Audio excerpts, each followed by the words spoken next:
I'm Alex Mozed, and welcome to Winner Take All, where we talk about the constant battle between large tech monopolies and traditional incumbents. So the first story today is that we have a Netflix down. We've been talking about on the show, so many times. We're not bullish on Netflix. We are skeptical of Netflix because Netflix is not a platform business, because Netflix doesn't have supply side network effects to create a barrier to other entrants like Disney Plus, Apple TV Plus, HBO Max, Amazon Prime Video, Paramount Plus. I don't know, which ones am I forgetting? Probably a couple at this point. Disney Plus is approaching 100 million subscribers. It came out within 18 months ago. When you have a platform dynamic with two-sided network effects with consumers and suppliers on one side, what that gives you is a winner-take-all dynamic, hence the name of the show. Netflix doesn't have that because all of that content sits on Netflix's balance sheet, right? They have to pay for it, create it themselves, or license it. There's no contributed model where you have millions of producers like YouTube, right? We've seen YouTube remain in a platform monopolistic position for a long time. We've seen Barry Diller at IAC. Barry Diller understands platforms better than just about anyone. He owns Expedia. He owns Angie's List, Home Advisor, Handy. He owns Match and Tinder. The guy knows a thing or two about platforms and network effects and winner-take-all dynamics. There's a reason why Vimeo pivoted away from trying to compete against YouTube. Vimeo is now a SaaS tool provider to content creators. They're actually doing really well, but you can't compete against that platform monopoly. You certainly can't hold a candle to a platform monopoly within 18 months of launching. It's just not possible. And that is because what you would need to do to successfully compete against YouTube is convince millions of content creators to move off of YouTube, or at the very least, publish in two different places. And that's a very uphill battle. That's the chicken and egg problem, right? How do you get demand to get more supply and vice versa? And how do you climb that pyramid? Very difficult thing to do, very expensive thing to do. That's why platforms enjoy the highest margins as compared to any other business model, including SaaS business model. That's why the platforms enjoy the highest valuation multiples as compared to any other business model. That is why now you see Netflix. Although when you look at Netflix's earnings that they just came out with, when you look at this, it actually looks pretty good, right?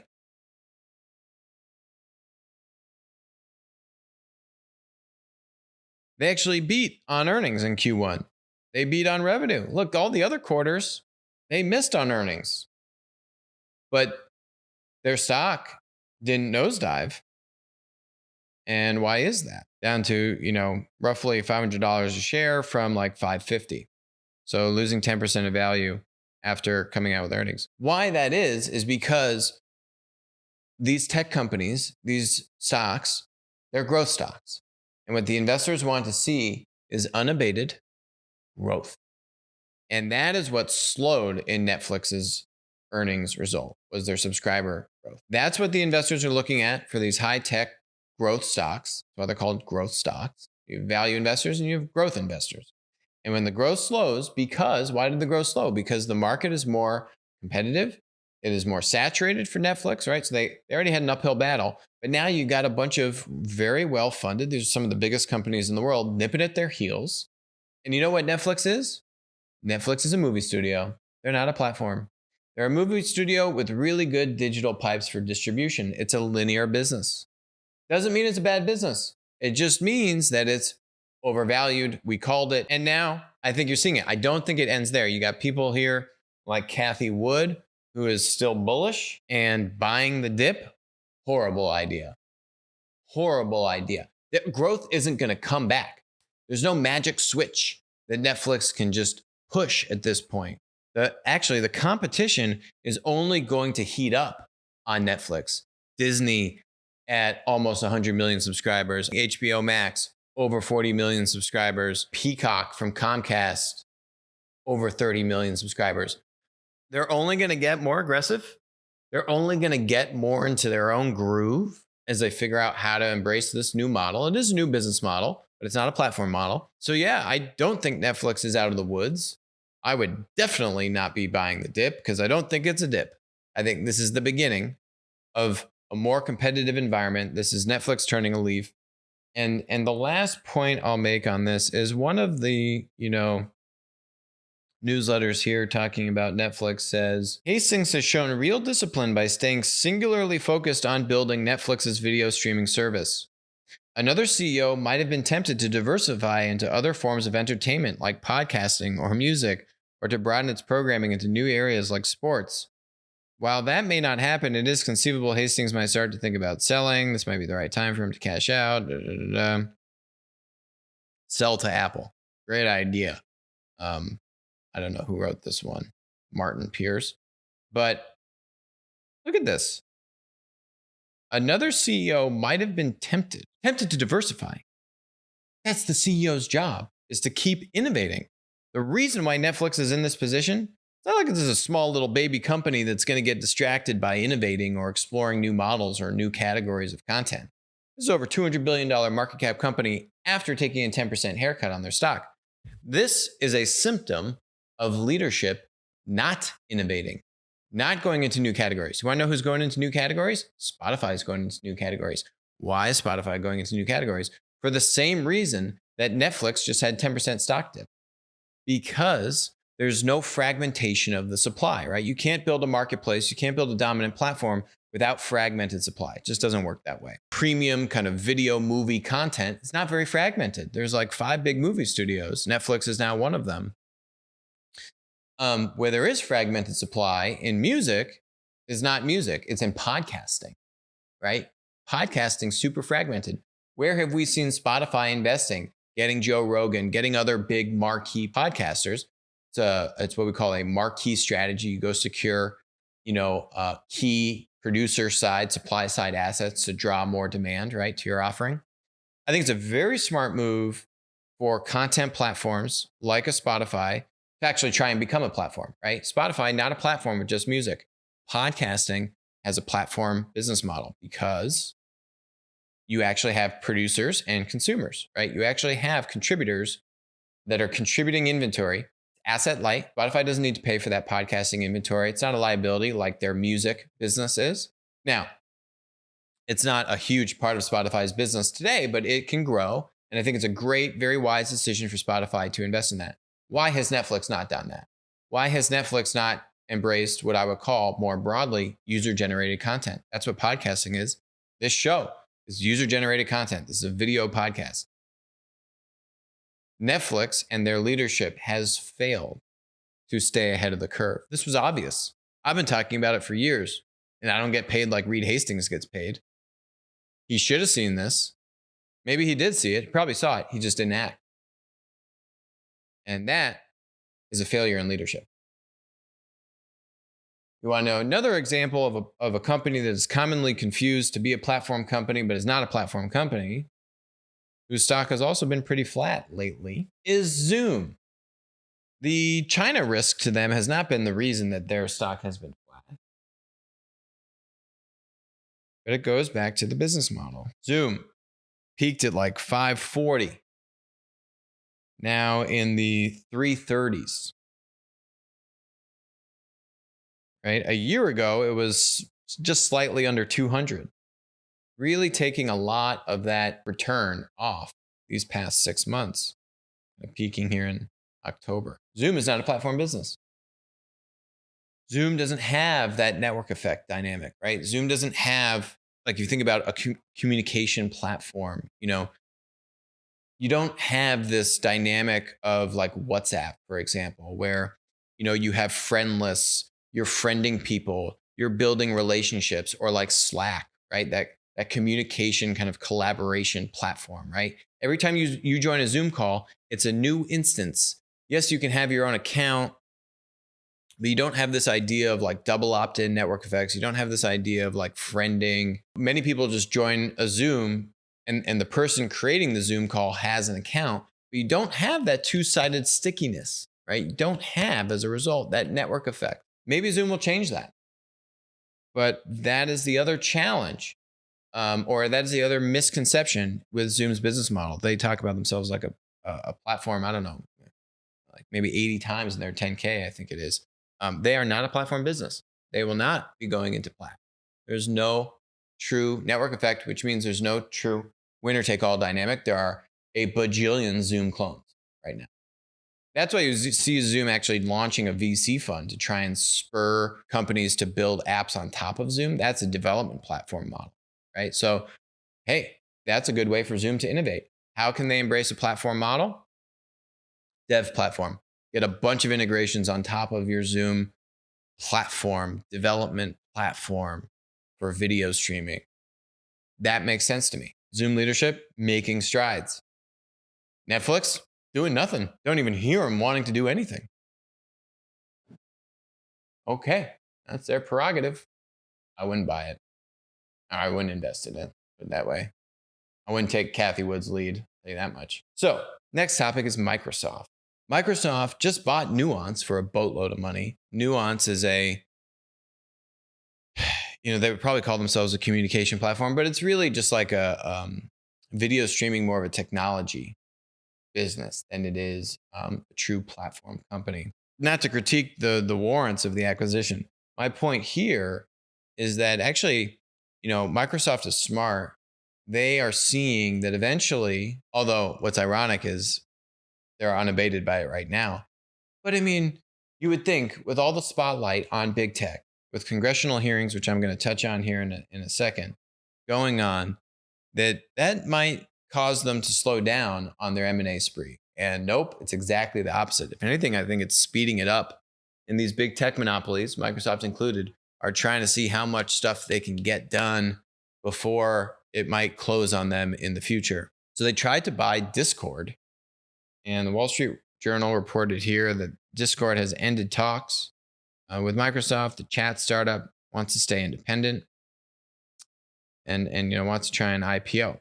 Discord really rose to fame and scale by catering to the video gaming network, where you were playing games online with friends, and then you needed an app to talk very quickly, very good audio chat capability and physical text chat capability, right? How can you kind of join a Discord room, go raid a bunch of virtual monsters?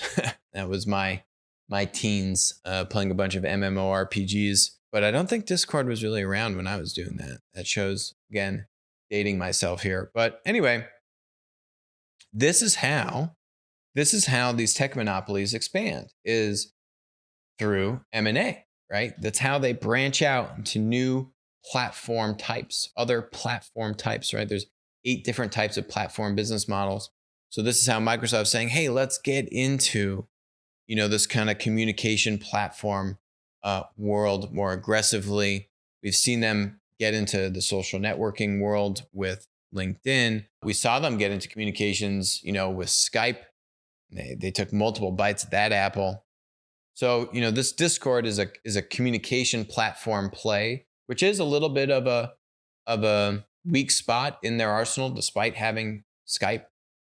But yeah, there is some overlap here. If you look at Skype, Nuance, and Discord, Microsoft's not playing any games around, audio and video as a mechanism to communicate in the future. That is certain. Discord shut this down. I'm curious as to why. Maybe it was out of fear that the deal would be broken up or attempted to be broken up by regulators. The Nuance acquisition, again, I don't think is as potentially contentious as a Discord acquisition is here. But nonetheless, not going through. They want to try and go the IPO route. And, that's the model. I think the other nice thing about what this would have been for Microsoft is just the clear parallel with gaming and Xbox, and how Microsoft shuttered Mixer, their competitor to Twitch, owned by Amazon. Lots of interesting synergy here with a play like this. I actually really like it if they were able to get it done, both with Discord and regulators. Really interesting play around gaming, around communication. And, I think there's, we're really just getting into this space in terms of we're very far away from maturity and seeing these kind of platform models manifest themselves in U.S. and Western markets. So that's a real interesting one. My bull in the China shop reference, though, is that Microsoft just goes in swinging. They don't care about the collateral damage. They don't care about the optics. Why? Because they got regulatory lock-in. They got lobbyists oozing all over DC, and they're just going for it. And you got to give Satya credit. I mean, look at what he's done with Azure. Look at what he's done with the other platform businesses inside of Microsoft. Look at the LinkedIn deal. I mean, the guy is strong and he's making moves. I think Microsoft has the least regulatory risk, by the way, of FAMGA. Okay, next topic. Walmart, a future tech monopoly, a old linear retail monopoly. But now, again, on its way to be the number 2 behind Amazon. We've called it for years. Kirk could splice that one a bajillion times also and tee that up for everyone here. But Walmart, we've been very supportive of Walmart. Walmart in the past few weeks, losing a little bit of political capital on the show. Why? Because, we covered some doublespeak. I feel like I'm just quoting the book 1984 these days. Anyway, we called them out on their doublespeak. And now I've got some visuals to support it, which just puts salt on the wound. But the doublespeak was this: Walmart to invest $350 billion in U.S. manufacturing. This is just PR fluff. I'm surprised, but also not surprised that the Washington Post ran this story. And then we also covered that, that story came out on the Washington Post. And then like 2 weeks later, Walmart announced that they were removing the requirement that sellers had to be U.S. listed companies. So not based in the United States. You could still be a Chinese seller and have a U.S. entity and sell on Walmart. And now Walmart has gotten rid of that requirement. Their head of marketplace, this guy, Jeff Clements, has said, but don't worry, we're still going to have super high quality requirements. Don't worry, we're still going to support U.S. manufacturers. We're spending $350 billion, which is a drop in the bucket over 10 years. And now Jeff Clements, the head of SVP at Walmart, heading up all marketplace. Where does he go? Shenzhen, China. Here's their conference. Sellers must have a valid Chinese business license. Sounds like an oxymoron to me. They're getting more factories from China to sign up directly and say, let's make this easier on you, factory. Don't even worry about having a U.S. entity. That's fine. Just come sell on the marketplace. We'll do the fulfillment. We'll figure it all out. But give us your supply. Give us your supply. It's a really sad thing. It's a really sad thing for U.S. sellers, for U.S. manufacturing, for the broader outlook of just, the U.S. economy and what we need to desperately do, which is bring more manufacturing back to the United States. That's why Walmart is playing games with us, because, they come out with this, right? And then they hit you with this. But they don't want the Washington Post to cover this. They want the Washington Post to cover this. Come on, guys, just play it straight. Why go through the games? It's a game. Why go through the games? And then make me have to be the bad cop and call it out, right? Anyway, they're playing the game. And natural evolution of these. So, another bull in China shop moment is Apple. Okay, all right. I mean, they're just really shooting themselves in the foot. So, this big congressional hearing all about app stores in Congress. Apple is like the clear target of all of these companies. By all of these companies, I mean companies like Spotify and Tile. Those tiles you can put on your stuff and they connect to the phone. That company. So they're testifying in front of Congress, right? And then what does Apple decide to do? The day before the hearings, issue like a mea culpa, issue like some kind of thing to take some heat off of themselves going into the hearings. No, they decide to launch a copycat of Tile. Apple AirTag is a Tile rival. Price, free engraving, Hermes accessories, privacy, and more. Literally, the day before the congressional hearing, the day before, they launch basically a replica of Tile. And I've got the video clip from the people at Tile. Maybe we can listen to a little bit of this. Basically, what Miss Daru says here is, Apple, you restricted us from using certain functions on the phone, right? So you prohibited us from using certain APIs. And then you launched a competitive product using those APIs.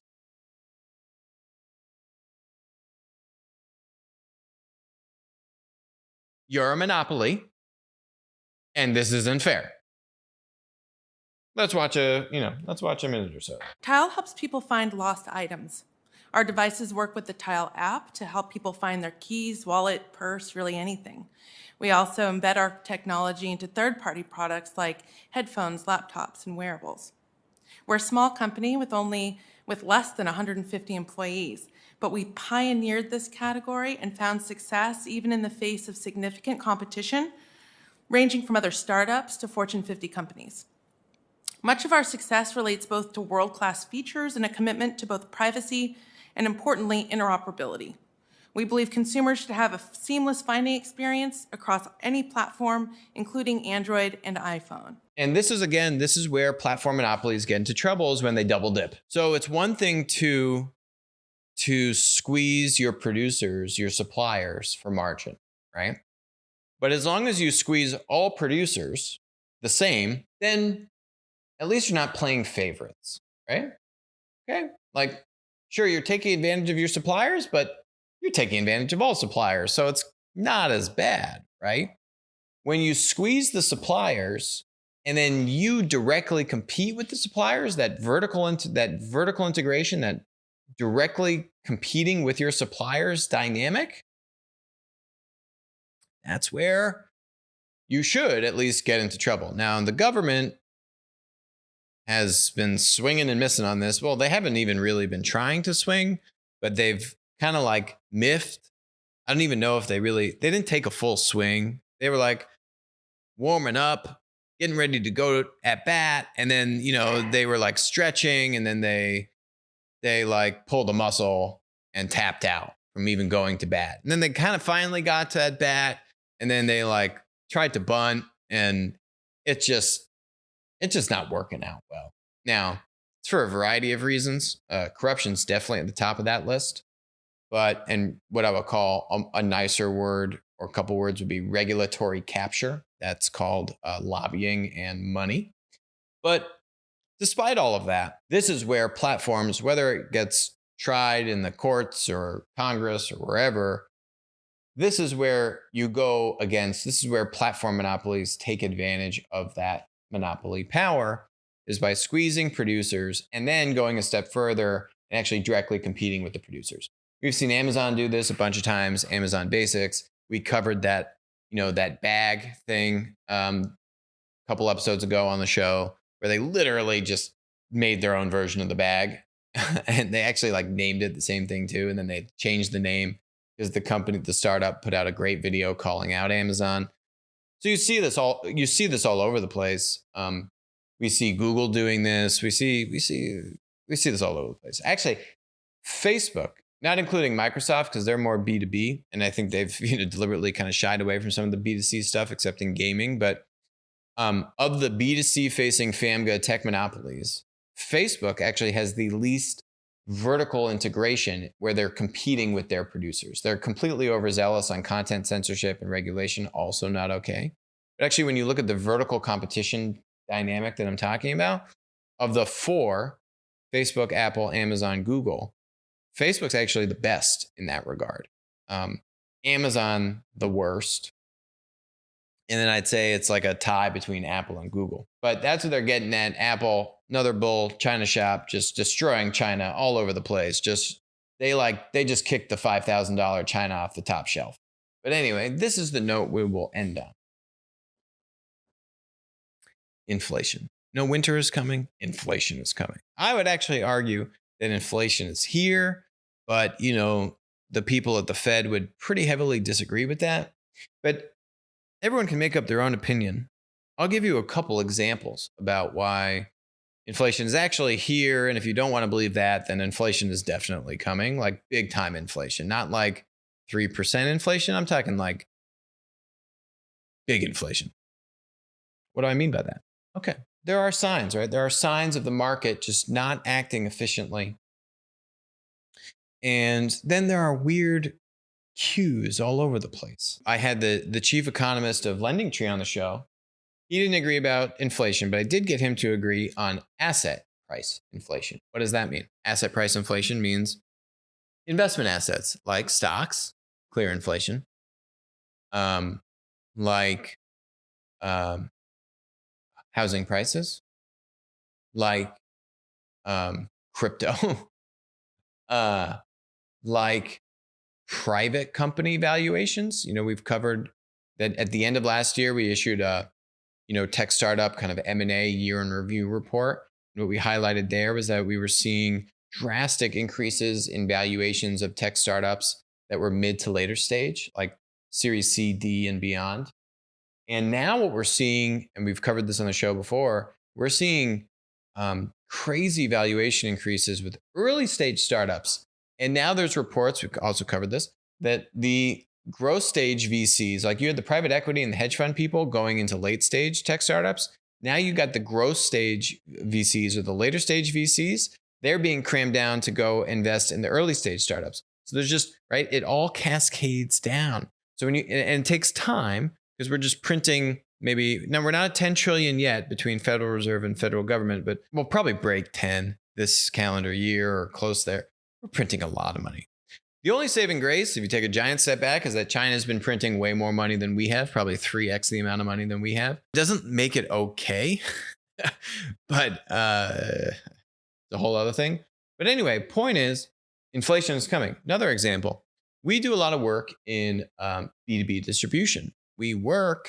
So again, if you want to look at the time lag, right? So inflation is measuring the end consumer products that people are buying, right? They got a basket of products, the Fed, they measure that basket of products price over time. That's how they measure, right? You got a baseline, then you measure, is this baseline basket of products going up or down in price? So what you have to understand is that it's not like you print $7 trillion or more now, and then boom, inflation. It has to make its way through the system. What the people that are, supposed to be smarter than all of us plebes, will tell us is that don't worry about money supply. Don't worry about all the money we're printing. Inflation, don't worry about it. Basically, what they're saying is it's not creeping into inflation. It just takes time. So, and here's why I can tell you it's coming, because you're seeing it in these investment assets, right? You're seeing it. Look at the price of home goods, right? All the people buying homes, look at the price of lumber. Look at the price of these raw materials going into this. Look at the price of food. Look at the price of gas. And now in B2B distribution, right, which is, one or two steps removed from the end consumer buying products on the shelf. But in B2B distribution, our clients are telling me that, yeah, they were up big last year. Revenue's up big revenue gains. And they said, well, probably 25% of that revenue increase was growth. Want to know what the other 75% revenue increase came from? Inflation.